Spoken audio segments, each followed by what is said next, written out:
ये देखिए अभी हम ब्रश कर रहे हैं और ये देखिए मेरा पुराना वाला साइकिल, कितना अच्छा साइकिल फेवरेट है मेरा।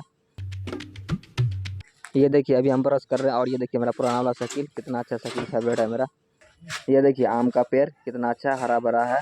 और यहाँ पे देखिए ये मेरा न्यू घर बन रहा है, कितना अच्छा है। तो आज धूप काफ़ी ज़्यादा है, ये देखिए सूरज सवेरे सवेरे निकल गया है।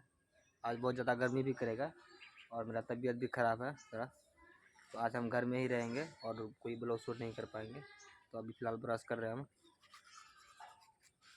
चलते हैं अब मुँह धोएंगे। Hey guys, good morning, welcome back to my new blog. तो गाइस कैसे हैं आप लोग? आई होप कि आप लोग ठीक होंगे। और मेरा थोड़ा सा तबीयत ख़राब है और बुखार भी है। और आज हम कहीं नहीं जाने वाले हैं, घर में ही रहेंगे और ब्लॉग भी शूट नहीं कर पाएंगे। थोड़ा सा सोना हमको और सिर में थोड़ा दर्द भी है, तो आज घर पे ही थोड़ा सा ब्लॉग शूटिंग कर लेते हैं। तो ये देखिए अभी मेरा मम्मी मम्मी है और चलिए दिखाते हैं, ये मेरा गाड़ी रहा टोटो। तो आज का ब्लॉग यहीं पे एंड करता हूँ। वीडियो पसंद आए तो लाइक कर दीजिए और चैनल पे नए हैं तो चैनल को सब्सक्राइब कर दीजिए। मिलते हैं नेक्स्ट वीडियो में। जय हिंद गाइस, आज का ब्लॉग इतना ही। Bye bye.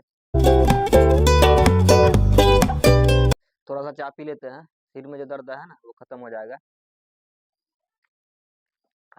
आज थोड़ा सा रेस्ट करेंगे, बहुत दिन से है ना रेस्ट नहीं किए हैं गाइस, तो बहुत ज़्यादा सिर दुख रहा है इसलिए तबीयत खराब हो गया मेरा।